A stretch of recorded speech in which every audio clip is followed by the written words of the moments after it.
The COVID-19 pandemic has changed the world. Coming up, we'll talk about the impact the crisis has had on the Lake Orion community. The Black Lives Matter movement reached Lake Orion as hundreds of protesters marched along M24 into the village. Representatives of Lake Orion Community Schools gathered near Orion Oaks Elementary School to break ground on the district's new early childhood center. And Lake Orion High School seniors returned to the high school to drop off books, clean up lockers, and collect their caps and gowns. Hello everyone, I'm Stacy Calloway. It's so great to be back. I'll have those stories and more on this edition of ONTV News.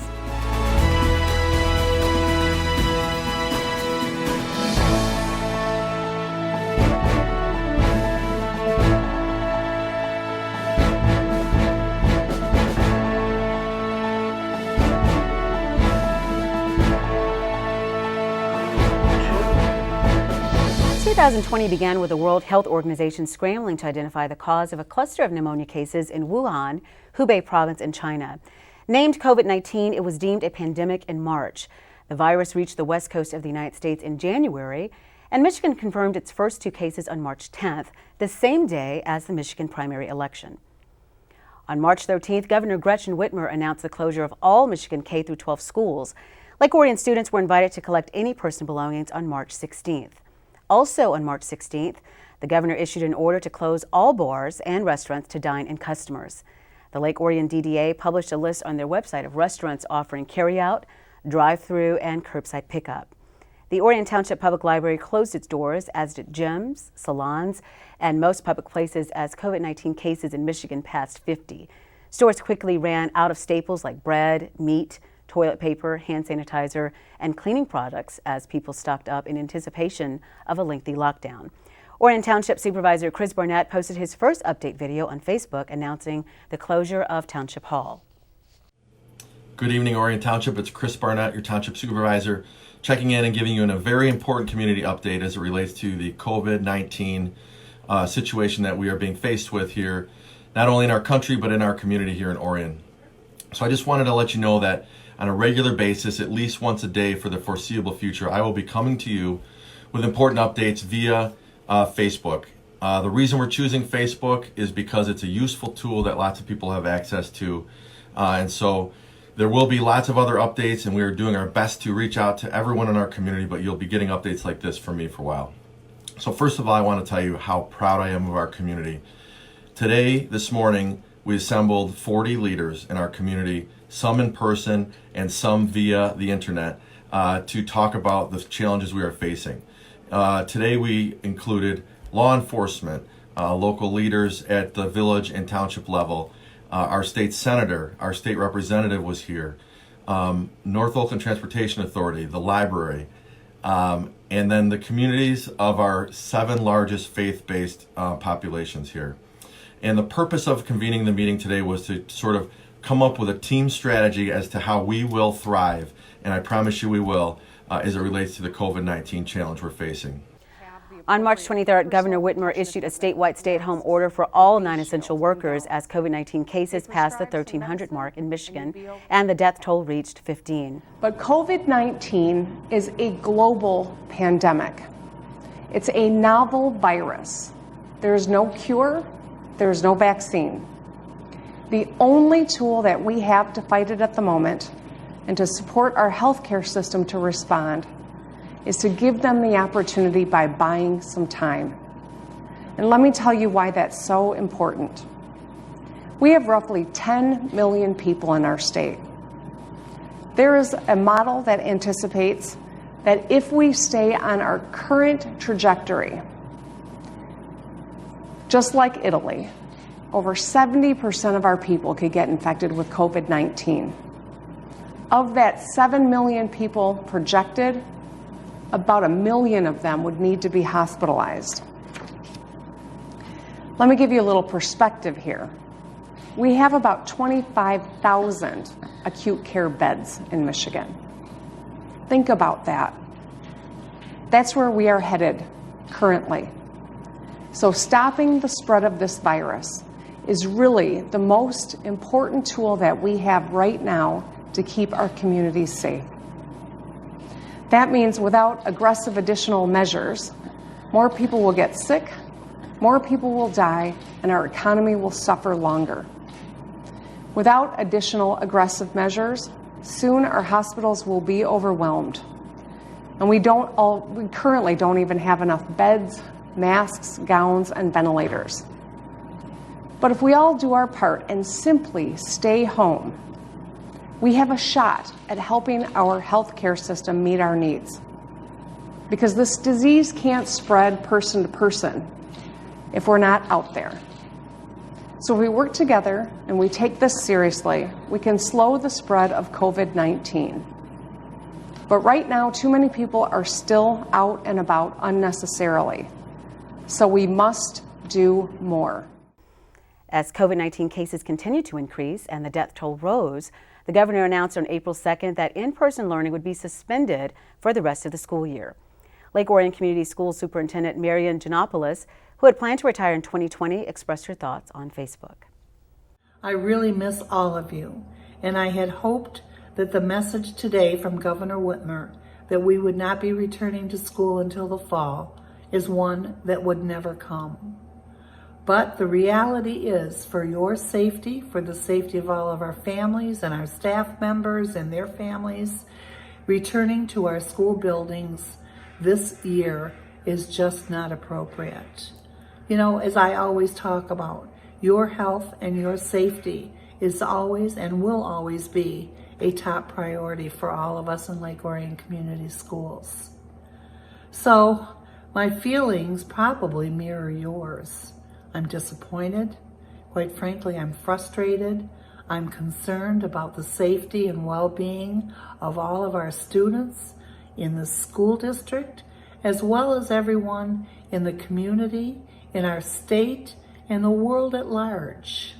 But fortunately, you know, we have a lot of experts in this world who are working day and night at breakneck speed to find a way to eradicate this awful virus. Despite the closing of schools, the district continued to provide meals to students in need. Families were invited to come to the Cirque Building or Carpenter Elementary School every Monday and Thursday from 11 a.m. to noon to receive meals for every child in the household. Enough food was provided to cover breakfast and lunch for several days. As families faced the prospect of lost income due to the extended lockdown, Forgotten Harvest began to offer food to families in need at Civic Center Park in April. A long line of cars pulled up every Monday from 9 a.m. to 1 p.m.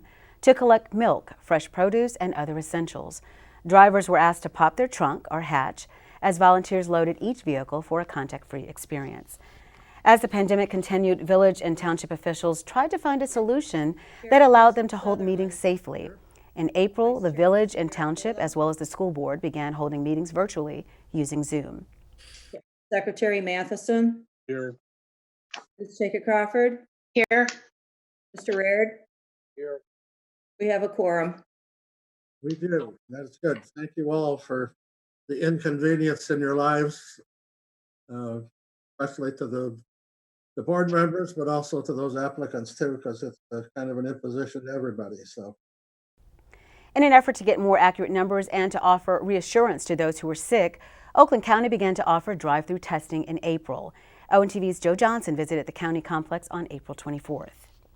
On April 16th, Oakland County unveiled its new drive-through COVID-19 testing site on the grounds of the Oakland County complex in Pontiac. Tents are set up in the parking lot behind the medical examiner's office at Building 28E. The tests are free, but an appointment is necessary. First of all, it's important for you to know if you have the coronavirus, obviously, so you can take precautions. But it's important for our county so that we know where the virus is, what parts of the county it's in, and we can help isolate those people who may be positive so that negative people can go back to work and have confidence that they can interact with the public. I really think that as we begin to reopen the economy, and the governor has started to take some steps on that just today, testing is going to be more crucial than ever. Not just to make sure that people are safe, but to give people confidence that when they go to a business, when they go to a restaurant, that the people there are safe as well. So testing is going to be with us for a while, and it's going to be really important that you get tested. When you arrive for your appointment, you'll never have to leave your vehicle. Just bring some form of ID, staff will perform a swab, and you'll be on your way. It literally takes just minutes. You don't even need insurance information since the test is free, and you'll get the results within 24 to 48 hours. Well, first and foremost, and I think all residents of Oakland County should understand, we have an outstanding public health department. They don't get a lot of attention. In normal times, you don't hear much about them, although they're busy working. We had a measles outbreak a year ago. They handled that very professionally. And so we have outstanding men and women in our public health department that are helping, frankly, to advise and guide the directions that I have to take as county executive.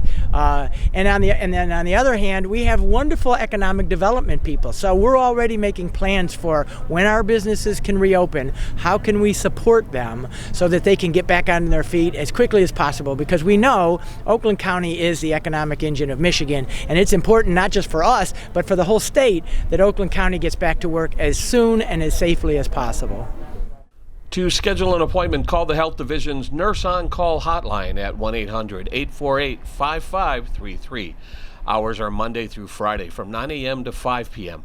The county is not performing antibody tests just yet. In Pontiac, this is Joe Johnson reporting for ONTV News. During the pandemic, all community events were canceled, including the Art Center's annual gala, ONTV's Volunteer Appreciation Banquet, and the Stamp Out Hunger Food Drive. The Lake Orion Downtown Development Authority was forced to cancel their flower fair over Mother's Day weekend. Instead, they partnered with ONTV to produce a virtual flower fair. Several business owners recorded segments in advance to promote their business and to discuss how they plan on moving forward during the COVID-19 crisis. Then on Friday, May 29th, DDA Director Molly Lalone and Events Coordinator Johnny Payne broadcast live from downtown Lake Orion at 3 p.m. Hi everyone, my name is Johnny Payne. I am the events coordinator for the Downtown Development Authority, and we are live right here in the Flint Street alleyway on this not so sunny but still gorgeous summer day. We're going to be bringing you a virtual flower fair of sorts. We're going to be showcasing 10 amazing downtown businesses. They're going to be talking about how they've either been open or closed during this stay home, stay safe executive order, the things that they've been doing to keep you and their employees safe, and really what they've been bringing to the community. Another event impacted by the pandemic was Memorial Day activities. Instead of holding a ceremony at the Orion Veteran Memorial on Memorial Day, a smaller event was recorded at the site on May 12th and broadcast on May 25th at 1 p.m. Veteran Memorial Board Chair Dr. Joseph Mastromateo acted as the Master of Ceremonies. Vito Pampalona was the keynote speaker. Here are some of the highlights. Today, Memorial Day 2020, is a special day. And 2020 is a special year, a different year. Maybe if President FDR was here, he may say 2020, a year that will live in infamy. We find ourselves doing a battle of a different type, but still with an enemy. And to be here today in respect of the veterans who have given the ultimate sacrifice, the men and women, this year may be more important than ever, as we see challenges to our own liberties and freedoms, and understand the price that was paid for us to be here, and understand the price that we must continue to pay to go forward to keep America as great as it is. Let us all remember as we leave today that it is the soldier, not the reporter, who has given us the freedom of the press. It is the soldier, not the poet, who has given us the freedom of speech. It is the soldier, not the campus organizer, who has given us the freedom to demonstrate. It is the soldier, not the lawyer, who has given us the right to a free trial. It is the soldier, not the football player, who takes a knee in protest, who is given the freedom to protest when our sacred national anthem is played. And it is the soldier who salutes the flag, who serves the flag, whose coffin is draped by the flag and who gives the protester the right to burn the flag. As our Memorial Day ceremony comes to a close, let us take this reminder with us. Anytime we see a veteran, thank him or her for their service, and you will be rewarded with a thank you and a smile. May God continue to bless our United States of America, our land of the free, because of the brave. After months of dealing with the pandemic, on June 1st, Governor Whitmer announced the news everyone was hoping to hear. The state was ready to move into Phase 4 of the Michigan Safe Start plan, and she rescinded the stay-at-home order with some restrictions. Here in Michigan, that means we're in a position where we can turn the dial a little bit more and re-engage sectors of our economy and do it in a safe manner because of the sacrifice that you've already made. We can't let our guard down, but now we are in a position to move forward. And today I signed an executive order moving the entire state of Michigan to Phase 4 of the My Safe Start plan. I've also rescinded the Safer at Home order, provided that Michiganders can continue to do their part, wearing masks, social distancing, washing our hands, and keeping COVID-19 from spreading again. Orion Area Chamber of Commerce Director Noelle Champagne looked back on the impact the shutdown has had on the business community. Surprisingly, as of June 12th, only one Lake Orion business has closed its doors permanently, Powerhouse Gym on M24.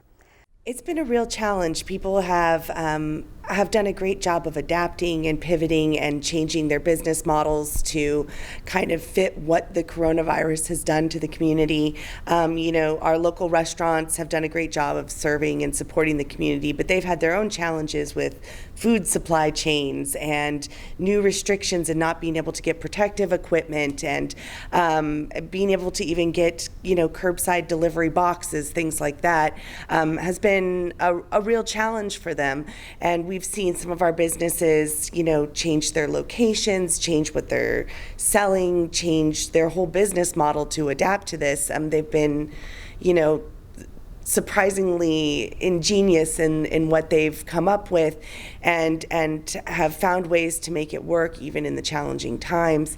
We've been really proud of our local business community. So far, the Chamber of Commerce has only had one business permanently shut down, and that was heartbreaking.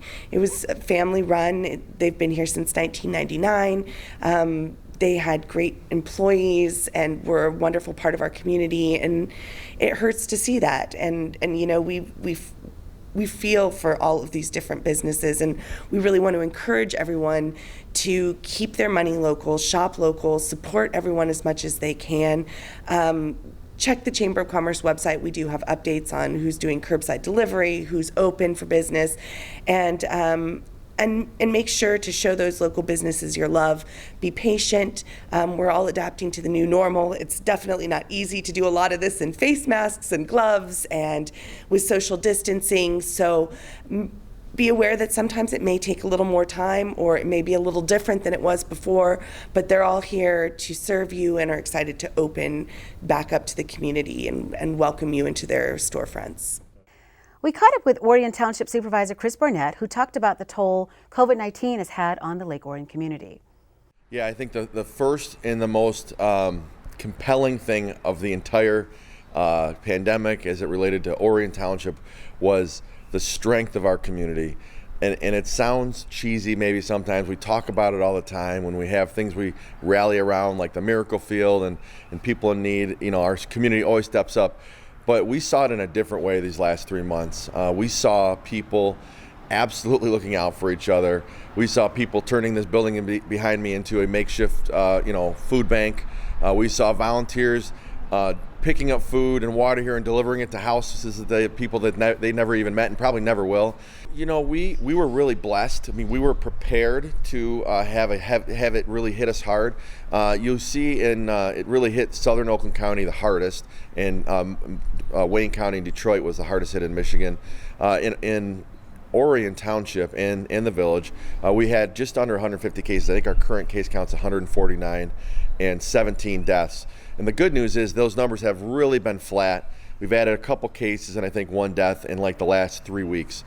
So it was really back in end of March and beginning of April when we were kind of peaking here.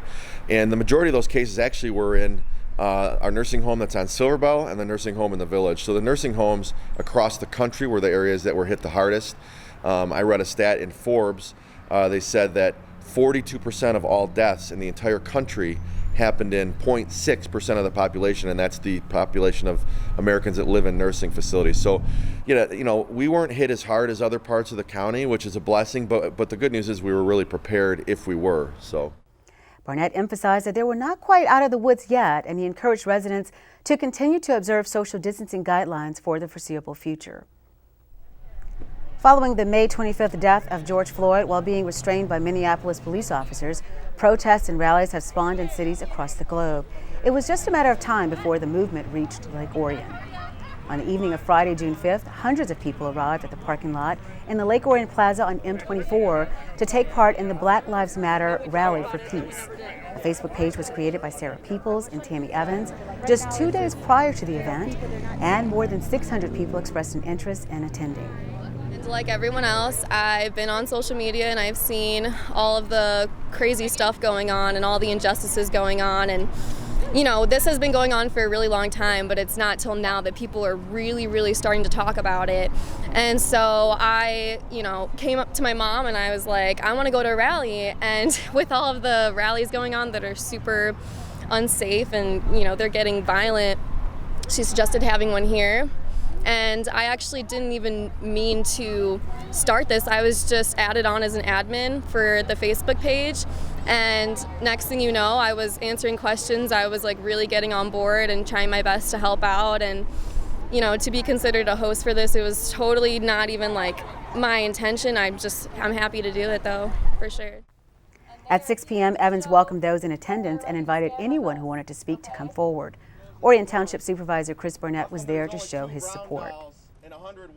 Because this is America, and I think this is what America is about. What you see here today, people getting together to express their First Amendment freedom, and I'm excited to be here. I'm excited to support this part of our community. I'm excited to support the people that want to be here, and I'm saddened by what I see happening across our country. And I'm excited to be here because I'm confident that our residents are going to do it the right way, and I'm happy to be here. I'm excited. My first rally like this, so. Several attendees stepped forward to deliver passionate speeches, including Barry Douglas of Lake Orion. Secondly, I want to say to the people and to those that all life matters. I think everybody in this crowd will agree. We value every life. It doesn't matter your race, your creed, your color, your religion, or your sexual orientation. We value all of you.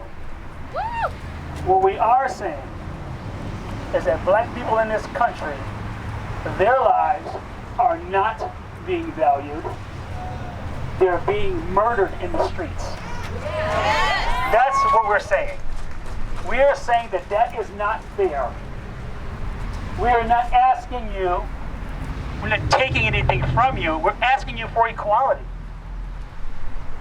That's all. We're asking you to be equal, to be considered equal, that our lives mean something. I want to say that it is amazing to see all of these people here, but I also want to say that I'm not here to congratulate you for caring about Black lives. That's right. I'm not here to make you feel like you are a better person because you decided to stand up for something once and for all. This is not the first instance of police brutality, and it will not be the last. So if you're here today, you need to be here every day for Black lives.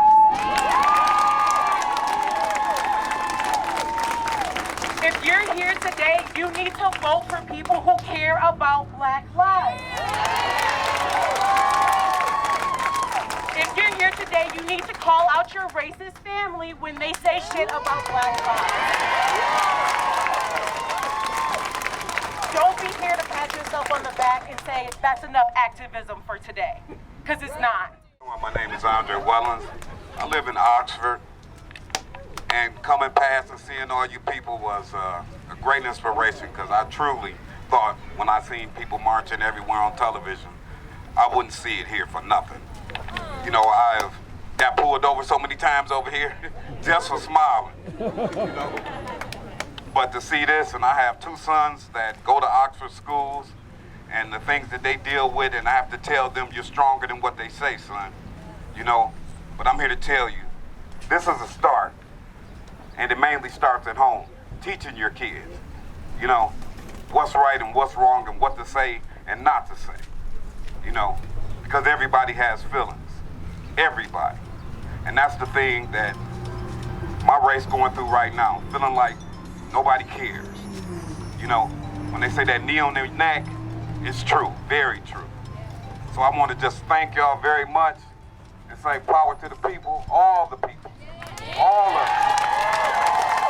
Thank you so much. This is empowering to see.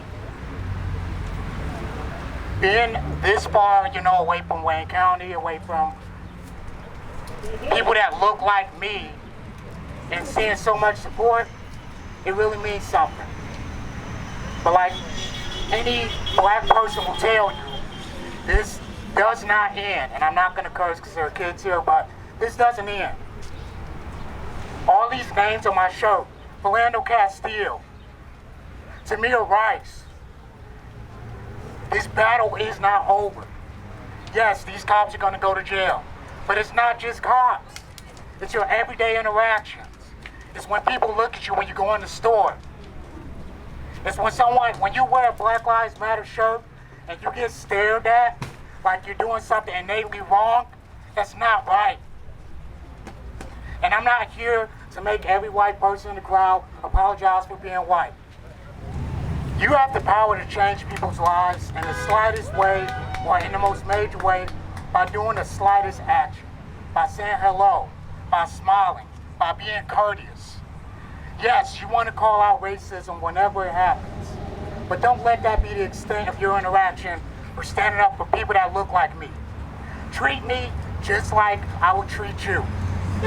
Treat me like I'm a human being. Following the speeches, the crowd began to march north on M24 toward the village of Lake Orion, with police officers and Oakland County deputies providing an escort. Leading the way was Lake Orion Police Chief Harold Rossman. As the crowd entered the downtown area, they turned into Children's Park, where they made their way to Front Street. They followed Front Street back to Broadway, then made their way south on M24 back to the Lake Orion Plaza. Black Lives Matter! It's misunderstood what Black Lives Matter is. I think people think it's a fight against cops, and I think it's a fight against racism, because I've been speaking to the sheriff and the LOPD, and they've been very kind and courteous, and they are in full support of Black Lives Matter, and they're going to be here like passing out water and helping out in any way that they can. They offered to close down the roads if we decide to march. So I think people need to understand, like, we need to work together. In Flint, Michigan, I've been seeing a lot of the videos of the sheriff, taking off his uniform and just walking with the people, and that's what we're trying to, that's the environment we're trying to insinuate, is that we can stand together and make a change that way. And hopefully the police officers will be a role model for others in the country, showing their support as well. In 2018, voters approved a school bond that allows for renovations at existing Lake Orion schools and a brand new construction project. On Thursday, June 5th, representatives of Lake Orion Community Schools gathered near Orion Oaks Elementary School for a groundbreaking ceremony. The district's new early childhood center will be located at Clarkston and Jocelyn Road and will provide 18 classrooms for pre-kindergarten children. A new early childhood center is a dream that our district has talked about and wished for many years. Due to our supportive and dedicated community, that dream is now becoming a true reality. It is due to the passage of the 2018 school bond that our youngest learners will have a wonderful new facility to grow and learn every day. This new building, in its well thought out and planned design, will align with our early childhood curriculum and program. This building will allow our early childhood program to expand and better serve and meet the academic and social needs of our littlest dragons. Back in October of 2019, architects from GMB Architecture and Engineering presented plans for the new center to the Board of Education. The construction of the new center, as well as improvements to existing Lake Orion schools, was made possible thanks to voters who approved a $160 million 10-year bond in November of 2018. The new Early Childhood Center will bring expanded level of programming and education that will be cutting edge for the young children of our community. This is another new era for Lake Orion Community Schools. On behalf of the Board of Education, I wish to thank the community for their wisdom and generosity in passing the bond issue that will permit us to provide new opportunities to today's children. We commit to the Lake Orion community that we will be good stewards of your investment. I am even more proud of this community for valuing and seeing early childhood education as such an important piece of this school district. We are teaching your youngest learners. They're coming to us first. Pre-K is their first onset of school, and that's a wonderful place to be for us. We've had a great program here for many, many, many years. I've been here for over 12 years now. Our teaching staff, our instructional leaders in the program have been wonderful and are just diligent every day. But we do have limitations in our current spaces. So with this new project coming online, we have been able to go and visit different communities within Michigan and glean from each of these new programs in their sites the best of the best, like the best parts of those, and we're bringing that all together here in Lake Orion. The center is being constructed by Frank Rewald & Son and is slated to open in the fall of 2021. As we said earlier, Michigan Governor Gretchen Whitmer announced on March 12th that schools would close due to the COVID-19 pandemic. Lake Orion students were allowed to retrieve personal items on Monday, March 16th, before the governor announced the school year would end early. On Wednesday, June 3rd, Lake Orion High School seniors returned to the high school to drop off books and other school property, clean out lockers, and pick up their caps and gowns. Teachers were lined up near the entrance of the school to cheer on arriving students. Interim Principal Dan Haas was also on hand to greet students. The principal at Scripps Middle School for 15 years, Haas came on board earlier this year to fill in for Principal Stephen Hawley, who is out battling health issues. It is absolutely outstanding and just kind of gives you a rush of energy to be able to see these kids again. It's not necessarily the way we would want to, but we're staying safe. And it's just great to be able to talk to them and see what we imagine is their smiling faces. You can see in their eyes, right? That's right. You can see the twinkle in their eyes. Earlier in May, signs were placed on the grounds of Village Hall to pay tribute to the 558 seniors making up the class of 2020. The graduation ceremony, originally planned for June 9th, was postponed. It was recently announced that graduation will take place in some form on July 30th. Possible locations include the high school's field house, Wildwood Pavilion, and Friendship Park. Dr. House praised the class of 2020 for enduring the hardships they faced. They're a great group, and just seeing them here today, I mean, the behavior here and them understanding their role and today going well and being safe, just a great group of leaders, great group that just seems to, they just get it. They know what Dragon Strong means, and I just can't thank them enough. Details are still being hammered out regarding the graduation ceremony for the class of 2020. For the latest news and updates, visit lakeorionschools.org. And finally, birthday drive-bys have become the norm over the past several months as many people were forced to celebrate at home, away from friends and family. One Lake Orion resident was the recipient of a surprise drive-by as he celebrated a major milestone. On Wednesday, June 10th, friends and family gathered in the parking lot of Christ the Redeemer Church on Walden for a very special occasion. The parade of cars made its way to Saturn Drive, where they surprised Anthony Gismondi on his 100th birthday. His family was hoping to celebrate at the Orion Center, But the COVID-19 pandemic disrupted those plans. Were you surprised by all this? Yeah. Well, I was pretty popular because I helped up here at the senior center and make the guys happy. And I did much more in Pennsylvania. I helped a lot of people. And the wife died, and before she died, she said she wanted my daughter to keep me up here. So I came up here. I kind of felt bad because I had lots of friends back there.